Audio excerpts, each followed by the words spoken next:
আসসালামু আলাইকুম বন্ধুরা, welcome to my channel beauty tips house.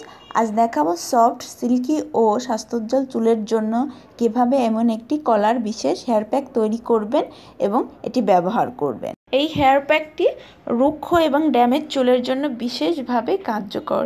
এটি ব্যবহারে চুলের রুক্ষতা দূর হবে, চুল হয়ে উঠবে সিল্কি, সফট এবং নিয়মিত ব্যবহারে চুলের আগাফাটা দূর হবে, চুলের দ্রুত বৃদ্ধি হবে, চুলে কন্ডিশনারের কাজ করবে। এই হেয়ার প্যাকটি একবার ব্যবহারেই খুব ভালো কার্যকারিতা পাওয়া যাবে। এই হেয়ার প্যাকটি আমার অন্যতম একটি প্রিয় হেয়ার প্যাক। তো এখন দেখে নেই এই হেয়ার প্যাকটি কিভাবে তৈরি করতে হবে। তবে তার আগে যারা আমার চ্যানেলটি এখনও সাবস্ক্রাইব করেননি তারা প্লিজ আমার চ্যানেলটি সাবস্ক্রাইব করে নিন। এখন হেয়ার প্যাকটি বানিয়ে নিচ্ছি।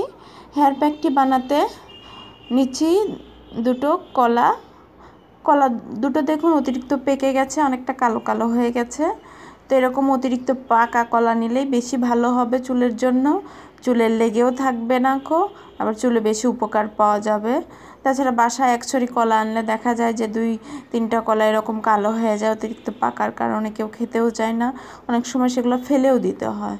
তো এরকম ফেলে না দিয়ে আমরা অনায়াসে একটি হেয়ার প্যাক বানিয়ে চুলে ব্যবহার করতে পারি। এই হেয়ার প্যাক ব্যবহারে চুলের রুক্ষতা দূর হয়ে চুল হয়ে উঠবে সফট এবং সিল্কি, চুলের গোড়া মজবুত হবে। তারপরে নিচ্ছি মধু। আমি ডাবর হানি নিয়েছি, অন্য যে কোনো মধু নেওয়া যাবে, তবে চিনিযুক্ত মানে চিনি দিয়ে তৈরি 2 নম্বর মধু ব্যবহার করা যাবে না। এতে চুলের বা ত্বকের দুইটারই ক্ষতি, উপকারের থেকে অপকারটাই বেশি হবে। এখন নিচ্ছি নারকেল তেল। নারকেল তেল যারা অপছন্দ করেন তারা olive oil, almond oil, castor oil যে কোনোটা ব্যবহার করা যাবে। তেলের পরে নিব নারকেল দুধ। নারকেল দুধ নেওয়ার জন্য আমি নারকেলটা কুড়িয়ে নিয়েছি। এখন ব্লেন্ডারে হালকা একটু পানি দিয়ে ব্লেন্ডারে ব্লেন্ড করে নারকেল দুধ তৈরি করে নিব। বাট ব্লেন্ডারে সমস্যা হলে হাত দিয়ে চটকিয়েও নারকেল দুধ বের করে নেওয়া যাবে। তো আমি ব্লেন্ডারে এটা ব্লেন্ড করে নিচ্ছি। নারকেল দুধে রয়েছে প্রচুর পরিমাণে moisturising properties, protein, iron, essential oil, যা চুলের দ্রুত বৃদ্ধিতে সাহায্য করে, রুক্ষ ও ড্যামেজ চুলকে মসৃণ করে তুলে, চুলের আগা ফাটা রোধ করতে বেশ সাহায্য করে। শুধু নারকেল দুধ সরাসরি মাথার চুলে ও স্কাল্পে ব্যবহার করা যায়। তো আমার নারকেল দুধ তৈরি হয়ে গেল। হেয়ার প্যাকটা এখন তৈরি করে নিব। প্যাকটি তৈরি করতে কলা দুটো ছিলে ছোট ছোট করে টুকরো টুকরো করে কেটে নিব। যাদের চুল অতিরিক্ত বড় বা বেশি আছে তারা 3-4টা পর্যন্ত কলা নিতে পারেন সুবিধা মতো, আবার অল্প বা ছোট চুল হলে পারে একটা কলা দিয়েও হেয়ার প্যাকটা বানিয়ে নেওয়া যাবে। কলাতে রয়েছে প্রচুর পরিমাণে potassium, natural oil, iron, vitamins A, B, E, যা চুল সফট, সিল্কি, শাইন করে, চুলের আগা ফাটা রোধ করে, চুল ভেঙে যাওয়া রোধ করে, চুলের গোড়া মজবুত করে, চুল বৃদ্ধিতে সাহায্য করে, রুক্ষ ড্যামেজ চুলের মসৃণ করে তোলে। শুধু কলা চুলে বা ত্বকে সরাসরি ব্যবহার করা যায়। টুকরো করে কাটা কলাতে সকল উপাদান মিশিয়ে এখন ব্লেন্ড করে নিতে হবে। 2 চামচ পরিমাণে নারকেল তেল দিব। যারা নারকেল তেল পছন্দ করেন না তারা অলিভ অয়েল, আলমন্ড বা কাস্টর অয়েল দিতে পারবেন। আমি 2 চামচ পরিমাণে নারকেল তেল দিচ্ছি, একটু অলিভ অয়েলও দিয়ে দিচ্ছি, এটা আপনারা দিতেও পারেন নাও পারেন। এখন 2 চামচ পরিমাণে মধু নেব।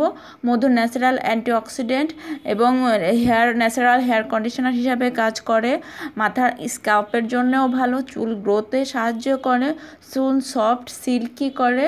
তবে শুধু মধু সরাসরি ত্বকে বা চুলে ব্যবহার করা যাবে না, মধুর সাথে অন্যান্য প্রাকৃতিক উপাদান মিশিয়ে তারপর ব্যবহার করতে হবে। এখন নিব 5-6 চামচ নারকেল দুধ। নারকেল দুধও ন্যাচারাল হেয়ার কন্ডিশনার হিসাবে কাজ করে। নারকেল দুধ কালেক্ট করতে না পারলে গরুর দুধ বা প্যাকেটের দুধ 5-6 চামচ বা 2-1 চামচ বেশি দিয়ে হেয়ার প্যাকটি তৈরি করা যাবে। নারকেল দুধের মতো গরুর দুধও প্রাকৃতিক কন্ডিশনার হিসাবে কাজ করে। যাদের ব্লেন্ডারের সমস্যা তাদের জন্য এটি একটি বিশেষ পদ্ধতি, যে মশারি কাপড় 2-3 পাট করে নিয়ে তার মধ্যে কলাটা রেখে চিপে বের করতে হবে।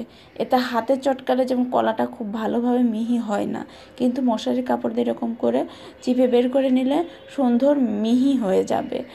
কারণ কলাটা যদি সুন্দরভাবে মিহি না হয় তাহলে দেখা যাবে শ্যাম্পু করার পরে চুলের সাথে কলাগুলো লেগে থাকবে। সেজন্য এরকম যাদের ব্লেন্ডারের সমস্যা এরকম চিপে কলাটা বের করে নিয়ে এর সাথে মধু বা তেল, নারকেল দুধ সব মিশিয়ে নেবেন। মধুটা খুব ভালোভাবে মিশিয়ে নেবেন, কারণ মধু সহজে মিশতে চায় না।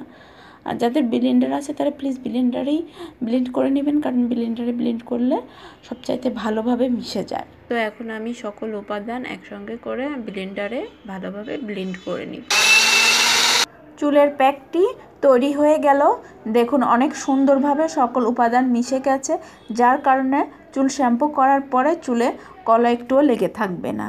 এই প্যাক তৈরি করতে দুধ বা নারকেল দুধ সংগ্রহ করতে না পারলে শুধু কলা, মধু আর তেল দিয়ে প্যাকটি তৈরি করে ব্যবহার করা যাবে। এতেও চুল সফট ও সিল্কি হবে, তবে দুধ বা নারকেল দুধ দিলে বেশি ভালো ফল পাওয়া যাবে।